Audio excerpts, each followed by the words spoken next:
can tell me that they have the weirdest nickname they've ever had in history. I have room for three people. I'm not proud to admit this, but one of my nicknames is Fruitcake.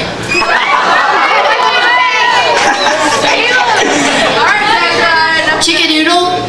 Chicken Doodle. I know you have one. I'm just kidding. What you got, Casey? Shabuki. Alright, three more.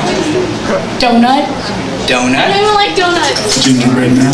The gingerbread man. Mr. Skittles. I don't even want to know the story behind that one. Alright. Let's see. How many knew, did anybody in here know that I was in a four-wheeler wreck a couple weeks ago? Yeah, I think Ricky, do you have some feed of that we got? I think we got some of that. We got some of that?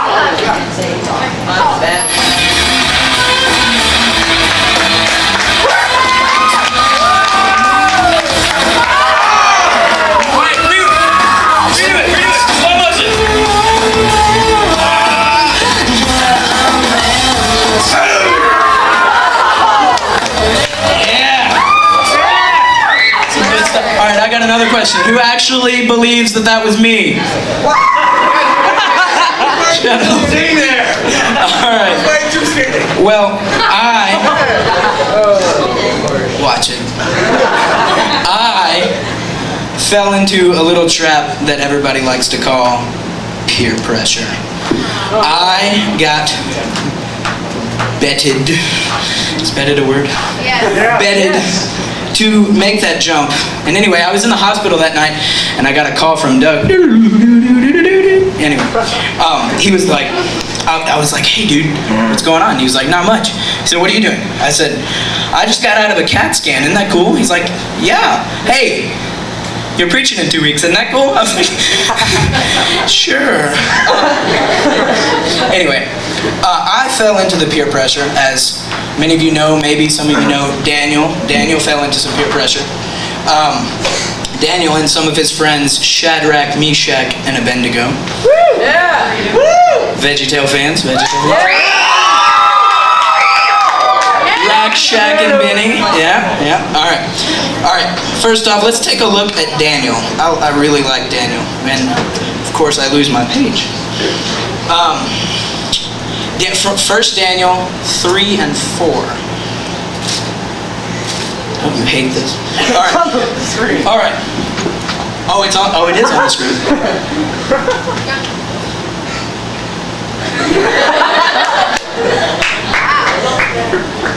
All right, well, I'll read the first verse. Then the king ordered Ashpenaz, and everybody say Ashpenaz. It's actually Ashpenaz. Chief of his court officials to bring in some of the Israelites from the royal family and the nobility. Young men without any physical defect, handsome, showing aptitude for every kind of learning, well-informed, quick to understand, and qualified to serve in the king's palace. He was to teach them the language and the literature of the Babylonians. Well, let's see. Babylonians. So first off, they were taken from their life in Israel, which is, I mean, everyday life like we have every day. And they were put in this society of Babylon, the Babylonian society. And it was full of witchcraft, wizardry, so your basic Hogwarts, I mean, you know. They were the best of the best. These guys, they were picked out of Israel. The best of the best. Daniel, Shadrach, Meshach, and A billy goat. what did you just say? Billy. Okay. All right. Anyway, in verse 5 it says, the king assigned them a daily amount of food and wine from the king's table. They were to be trained there for 3 years, and after that, they were to enter the king's service. All right. Crap, I hate when I lose my place. Among these were some from Judah. Daniel, Hananiah, everybody say Hananiah. No, not Hannah Montana, Hananiah. Michelle, which for some reason that's a man, and Azariah. The chief official gave them new names. To Daniel, he gave him the name Belshazzar. Everybody say Belshazzar. Whatever. All right. To Hananiah, Shadrach, you don't know Shadrach. To Mishael, Meshach, and to Azariah, Abednego. So anyway, these were 4 teenagers like me and you, taken from where they are and put in this completely different place. They were their normal place, witchcraft. Normal place, wizardry. Anyway, Harry Potter.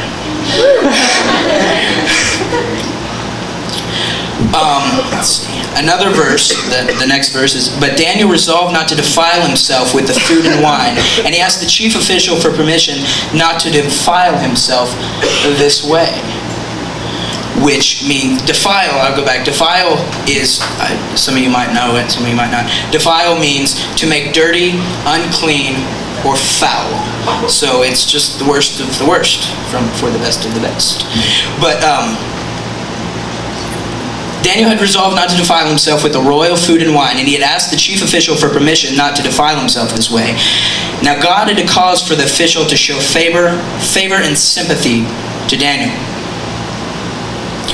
So, what he did is they took him, like I've been saying, they took him away from their school. So imagine you in your school. You get put to a new school, a new family, new everything. You even get your name changed, like, what was your name? What was your new name? Fruitcake. Yeah. And they were given these nicknames. Daniel 10 says, but the official told Daniel, I am afraid of the Lord my king, who has assigned your food and drink. Why should he... I hate this. Why should he see you looking worse than the other young men? The king would then have my head because of you. So these guys, he would give them... Lord have mercy on us. At the end of the 10 days, they looked healthier and better nourished than any of the young men who ate the royal food. So they went on this fast. The king had the steak, the meat, whatever, and the good food. And they went on this fast of vegetables and water. So they wanted to prove that with vegetables and water, that they could be just as good as the guys that ate the normal food, the kind of food that we eat every day. And as, where's Lily? Where's Lily? Lily, you're on the fast too. I'm on the fast. Yeah. Yeah. Vegetables and water. 2 days. Yeah, 2 days. I'm craving a steak really bad.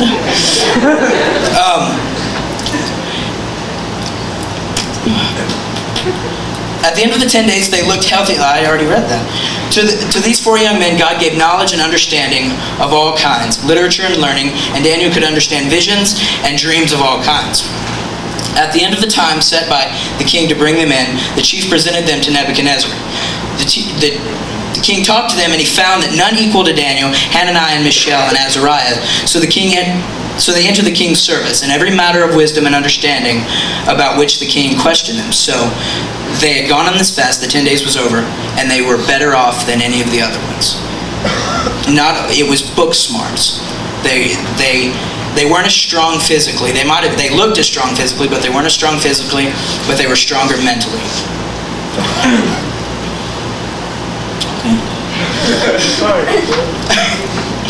And anyway, no amount of pressure could make Daniel cave in. He made it through the 10 days, no matter what they did.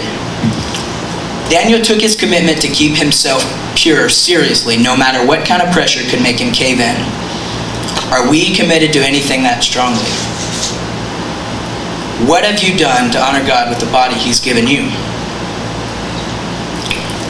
It doesn't mean, the supernatural abilities that Daniel got doesn't mean like, not like if you do the fast, like we're going to do the fast, not like we're going to go to sleep during a test and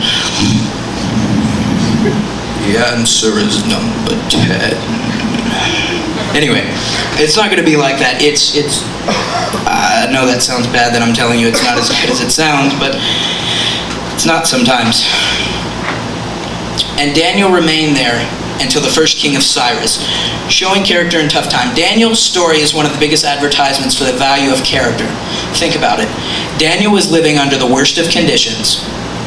His homeland had been destroyed, and he was living on exile, working for the king who had overrun his homeland. No one could have blamed Daniel if he'd had a bad attitude towards his job. His character wouldn't allow him to have a bad attitude towards his job. It wasn't his style. What do you think we could do? How do you think we could be like Daniel? What could we accomplish? What could God accomplish through us like Daniel? Let's play a game. I'm going to play a game.